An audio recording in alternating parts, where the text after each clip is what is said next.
Hey everyone, Ariel Adams here with theblogtree.com. Please subscribe to Blogtree videos and like this video if you find it useful.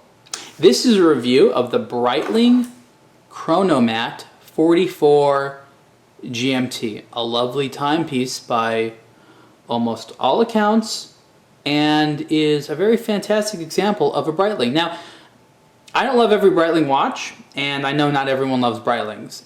They're an extremely popular brand here in the United States as well as the rest of the world. They're very successful, and there's a good reason for that.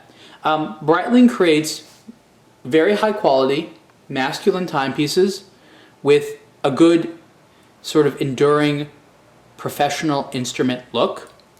Their watches are almost universally highly polished, instrumental in the sense that they have lots of indicators and things going on. Sometimes you need to use those things, sometimes you don't. But as a guy, we kind of tend to appreciate that stuff. The Chronomat came out several years ago and was the first watch to contain an in-house made Breitling movement called the Caliber 01. It had 70 hours of power reserve and it was a chronograph. This is the Caliber 04, which is essentially that same exact movement with a GMT complication added. So you have the time, date, 12-hour chronograph, and a GMT. Each of these watches has slightly different dials. There's different colors, things like that. This is a nice one with these high contrast silver subsidiary dials and a sort of almost black dial. It's very dark gray. There's ones with blue, and there's also a regular Chronomat 44, which does not have the GMT, which has slightly different textures and such on the dial, which I tend to like. This is actually a simple dial given this collection. Because this is a GMT watch, you have a bidirectional 24-hour bezel. The normal Chronomat has a diver style bezel, and this bezel allows you to time a third time zone. And if you just leave it here, it just provides a reference indicator for the GMT hand. So there you go, it would be 4 o'clock, or yeah, about 4 o'clock, wherever it is this GMT hand is in reference to. So let me start by talking about the regular Chronomat. The Chronomat was a huge watch. It was 47 millimeters wide, which doesn't typically tend to be that large for me. But the problem was, as you can see, this watch has very long and large lugs. And that made it very long. So when I put the watch on my hand, the regular Chronomat literally had the lugs going up all the way over. This one, the 44, has it going just enough.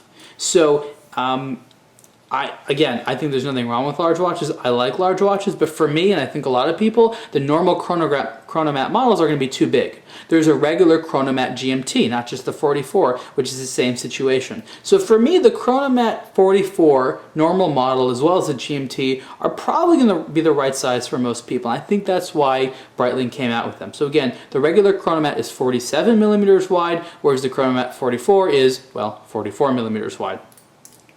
The watch is steel, very high quality construction, water resistant 200 meters, sapphire crystal. Everything about this is pretty good, and that's really one of the reasons that Breitling has maintained its reputation for so long.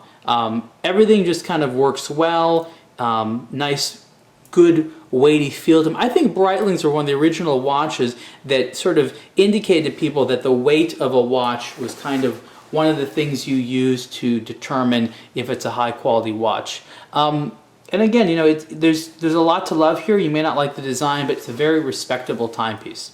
On the dial here, I actually find it cleaner and more simple than many of today's more recent Breitling watches. There isn't a lot of textures and things like that. You have applied hour markers with lume, hands, and a very noticeable GMT. This makes for a very good travel watch because of the chronograph and the GMT function. And the lume works very, very well. Very good use of Super-Luminova. It doesn't look like there's that much Super-Luminova, but in darkness, this thing really shines. On the wrist, you can see that it is a Sizeable Watch. This is about as big as 44 millimeters is going to look, especially because of the width and the length of the lugs as well as the length of the overall watch. Again, this is the Breitling Chronomat 44 GMT.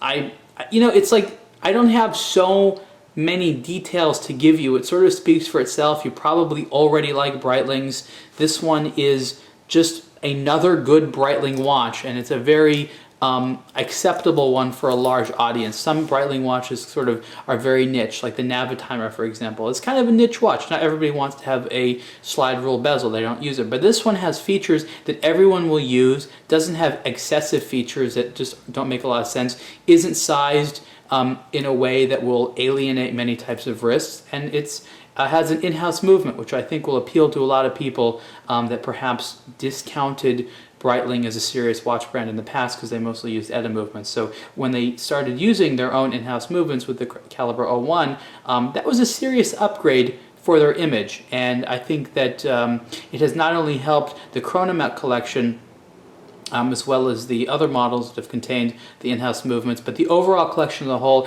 has sort of had a status upgrade. But I don't really think Breitling needed it because they already had a very high status. The watch is pricey. This one is $9,820 on the bracelet. I think it's a little bit less without the bracelet, but you certainly get what you pay for in terms of quality, looks, and a prestigious brand that people will recognize. You can see the full review on theblogtree.com. Thank you.